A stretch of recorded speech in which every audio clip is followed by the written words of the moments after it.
Ang kwento ng sip-sip sa isang kumpanya. May kukwento na naman ako. Sip-sip sa isang kumpanya. Ang isang sip-sip sa kumpanya, alam mo, nangyayari diyan. Tambak yung kanyang gawain. Tambak. Kinabukasan, tambak na naman. Yung mga trabaho niya, hindi niya natatapos. Tambak, parang labada. Gawa ng ang pinupunan niya, yung trabaho ng iba. Yan, sinisilip-silip niya kung ano. Akala mo akala mo yung mata ng kwago, yung mata niya. Ang tinitingnan niya yung ginagawa ng iba. Pero yung gawa niya, andon, nakatingga. Ano ba ito?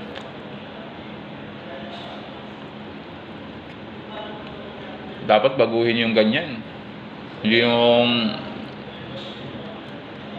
baka ugali na yun. Ugali na niya.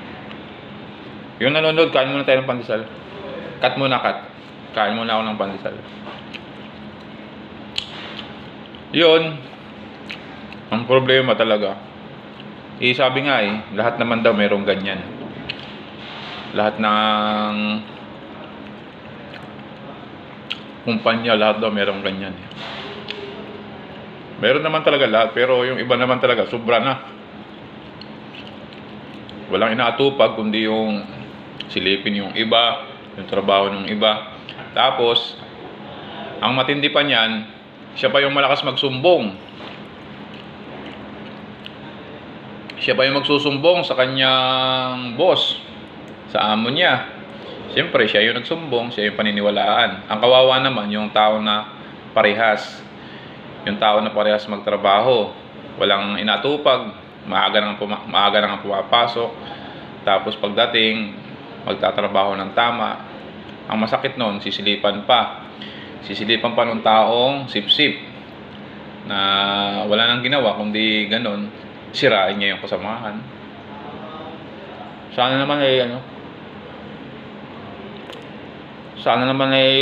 walang ganun. Parehas lang parehas lang naman tayo. Nasa position ka. Halimbawa, team leader ka, supervisor,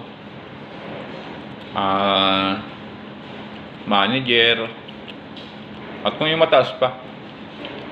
Sana naman parehas lang. Gawa ng parehas lang tayo manggagawa.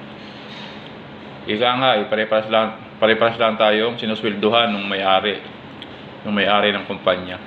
Kaya yung ugali na gano'n na para kung mata mo'y kwago, tinatanaw mo yung parang spotlight, yung ilaw, yung malaking ilaw na spotlight. Iilawan mo ng gano'n para makita mo yung tao na kung gusto mo siraan o sirain yung kanyang ginagawa. Sana wag naman. Ayun.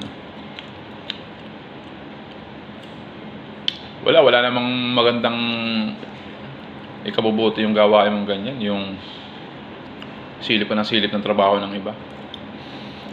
O sabihin natin, paniwalaan ka, sinumbungan mo, nagsumbong ka, di ba? Siyempre, magaling.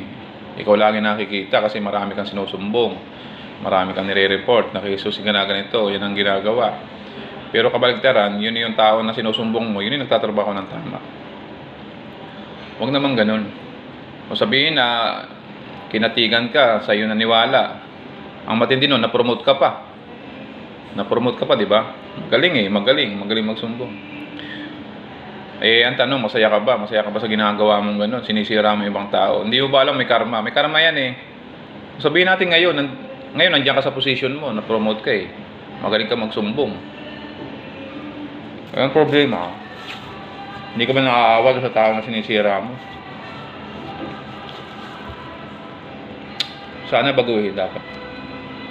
O yung tao na sinusumbungan, yung taong sinasabihan, mag-imbestiga, magtanong kung ano ba, tama ba o mali. Hindi yung kakatigan mo agad yung tao na sumbong. So may mali. Yun ang kwento.